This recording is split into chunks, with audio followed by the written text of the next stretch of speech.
Alright, so what's up? It's your boy StarGirl and I'm back here with another video. Now this is gonna be episode 2. I know it's been a long time since I dropped my Tabata one. And I'm kind of shocked that I got that many views off of that video. I didn't think really nothing that much of going into it. But I kind of just was trying to sick and tired of certain, of Tabata being, certain things that people have said about Tabata and none of the good things that are ever mentioned with his name. And honestly, I'm kind of glad that a lot of people watched the video and enjoyed the video, even if you didn't leave a comment. I'm just glad that a lot of people, viewed it. But yeah, this is gonna be episode 2, which is gonna be talking about Hajime Isayama. Now, funny thing about this is that I had a poll on Twitter that somebody voted for this video. Voted for this video, and but sorry to the people that voted. I know there's been a long work in the main, well, not work in the main, but I got really busy and in and out on stuff like that, and just putting it off and kept on putting it off and kept on putting it off and stuff like that. So yeah, it's just one of those things that I kind of wish I would just start working on until like before I really got busy and before certain stuff start, just procrastination and stuff like that started setting in. But yeah, finally this video is gonna be out to you. But now, sorry for the intro. This will contain, it was contain slight spoilers to the story. But yeah, it's on, this is just my Mangaka highlights of Hajime Isayama, the creator of Attack on Titan. I don't know if he did any work before Attack on Titan. I'm pretty sure somebody in the comments will let me know if there is a work of Isayama that I haven't checked out. Now, after the Attack on Titan, I hope he does create something because I really do love his storytelling and stuff that he and how he has written Attack on Titan. Maybe he might not have another one of those in him, but I feel like he does, and I feel like he'll pretty much work well with a detective or a dev game, type of manga, which are kind of my favorite niche because of what they stand for and how many plot twists there can be in that story. Which is, if you probably pretty much don't know already, one of my favorite visual novels of all time is Danganronpa. So yeah, the Danganronpa series. So yeah, but yeah, I feel like the first thing I really want to cover with Isayama is pretty much is how he handles death in the story. I'm not one of those people that think the death makes series so much better than everything else, and that there's death in there. That's the only consequences really matter that makes a story feel like it has stakes. It's not, but I'm not. I'm also a person that will recognize when somebody knows how to use the think of death in different situations to mean different things other than just a stake or a consequence that happens in the art.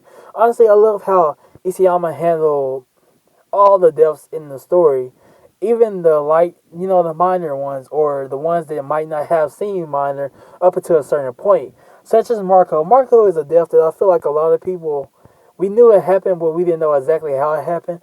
But when it got dropped in the manga, I was thinking about, bro, I'm kind of I'm kind of glad that Marco didn't die immediately as death, and I'm also kind of happy of how it also shows something else other than it shows something else as far as the mental state of the three people in question, which is or traitors perhaps are, which is Bertold, Annie, and Reiner.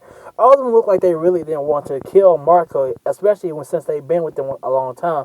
But they had to because he overheard them talking about certain things that they shouldn't have been said, unless they was in secret, because it would blew that whole entire operation.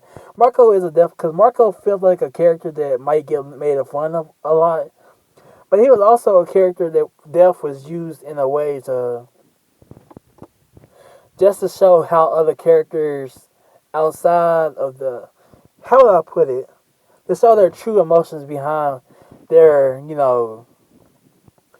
heartless tasks that they was told to do, but in their minds was set to be certain righteousness. How well they falter around certain points now that they have infiltrated and learned these group of certain people. So yeah, that's one of the things that I feel like he has as well.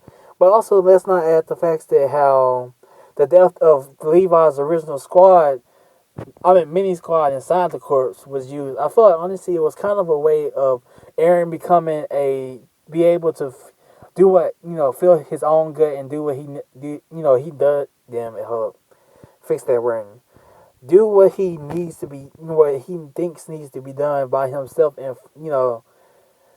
he learned not to trust that many people on certain things, even though that might be a bad thing. But the one time he trusted in certain people, not, how do I put it without making it seem like they like the time he trusted to go ahead and go about his business without them doing anything, the people that he trusted died, and that kind of, I feel like that sets something off Aaron to where if there's something that needs to be done, he does it himself because he knows in his gut that if something tells him to go do it, then he'll need to do it.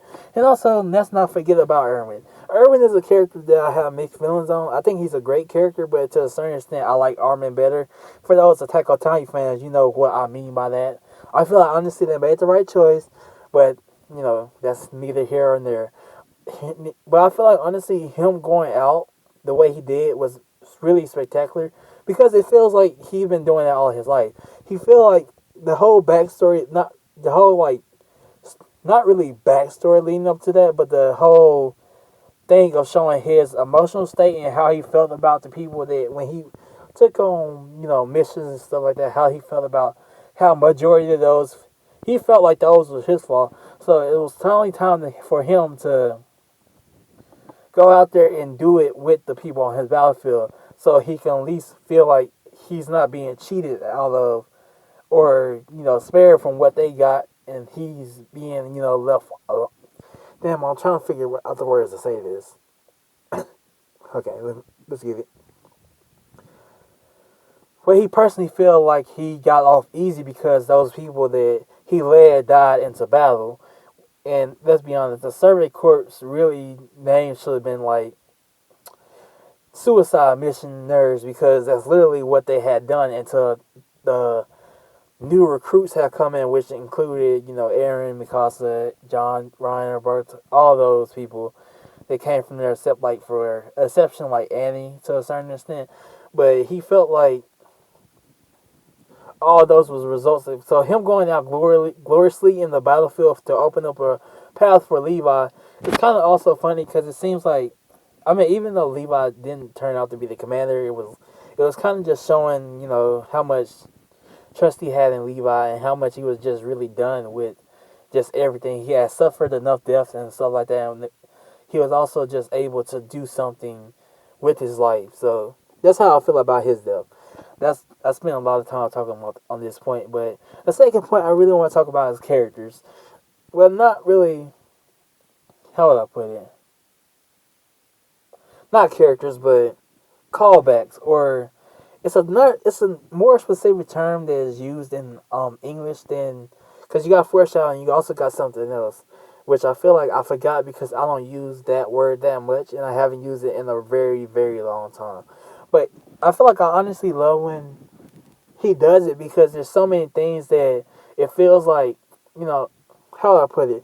You got those people that usually just bring us something around the end just to cover plot holes, and it doesn't really feel really well because the plot holes they never meant for them to exist at all, and they just happen to notice, so that when they try to wrap the story up, there's so many things that they try to go back and fix before they go, which is not the case for Isayama. Isayama feels like the plot holes that was left in the first season, and well, the first season and the first arc in the manga, it feels like he left those plot holes or certain things in there just so he could be able to shock people when those new elements come out. Just like with Marco's death. Like with Marco, when Marco died, I always saw it says ODM gear, I meant, left around the ground, and we just assumed he died, and we know that, how John and them was talking, but now that when he brought her back around, when we finally figure out what Reiner and them was up to after betrayal, and stuff like that, like later, a little bit later on, and like, maybe I can't remember if it was like the end of season 3 part 2 or somewhere in the mix where we finally see that Marco literally died because of certain aspects and certain things that he had overheard, so he got killed that way, where they messed up his other gear like Annie and them. But like I said before, you can see how their faces were and stuff like that, give us a little more insight about their characters just overall. But yeah, I feel like also the callbacks between what happened between like the when Aaron was first waking up and what happened a little bit. That title split, the title drop blew everybody's mind because it was so funny. But everything that happened up to that point, they made it seem like certain things, certain this thing, that were kind of just messy, came back fixed, not because they were not because somebody sloppily tried to wrap it up, but it was certain points there that was left to when those details did come out and we realized what happened, it all came full circle, and I feel like that was a great way of writing the story of AOT and the certain things that just when those callbacks happen and when there's certain things and certain stuff like that feels out of place that are meant to be out of place, I feel like I get excited over those details because there's so many things that be like, well, if we look here, there's so many things that could point to that, and there, you know what I mean, stuff like that. But yeah, I feel like it's a great, aspect to do when he left out certain information and being able to leave that information out until like it comes a grand reveal and it's not what everybody expected. It's just a huge plot twist and stuff like that. I really just enjoy Isayama for his writing for that. But yeah, now to the last one, Eren. Like, I love Eren as a main character, but I feel like Eren being able to progress and develop through the story, and I feel like just the way that he written Eren, like from Eren from chapter 1 is not even like Eren later down the road, and Eren from that point in time is not the same Eren that we have now, and I feel like everything from his ideology changed, and from everything that, it's just, him writing that character is just something that put him on my number one characters list. Like my top, he got my top spots because of what Eren has done in the span of Attack on Titan.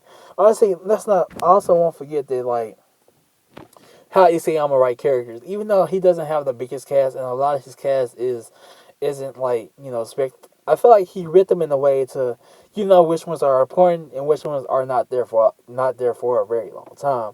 And I feel like that's a hard thing that people have distinguishing. I feel like every character in the cast does not have to be great.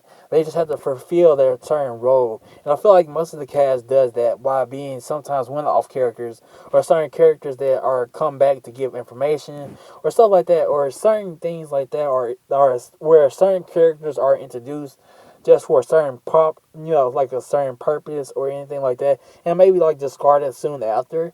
I feel like I have no problem with that because they feel they did what they were supposed to do. Unlike, having a bunch of characters in that cast that don't get development or anything like that for them, like, for people that mistake them as background characters because they do anything, but they actually are on the screen more than some of the other characters that do have that, aspect. But yeah, I feel like honestly it's a great thing that he written, just Eren, but like just like his whole entire cast in general. Like Eren is a big plus for me, but some of the other characters in the series, for the way that they are written and for what purpose they serve and stuff like that, I feel like they're well written to suit what their job was and role was in the story. But yeah, in summary, I think I really just enjoy Attack on Titan because of how well, from where it started to where it is now, it's just a complete 180. Not even that, just how everything still makes sense.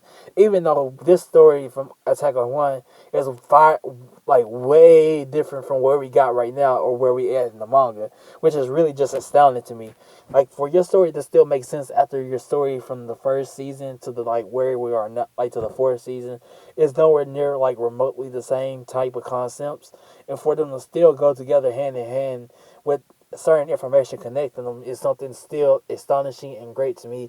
But yeah, love this guy work. But yeah, this has been episode 2 of Mangaka Highlights. Episode 3 will come out tomorrow. I want to say tomorrow, but yeah, which will be on here on Mashima, and then I will do another poll to see which one I should do next. Which the video should probably be out next week. I'm trying to get my uploading game up. Certain stuff I've been needing to finish and stuff like that. But yeah, this is Mr. Darko J. Peace.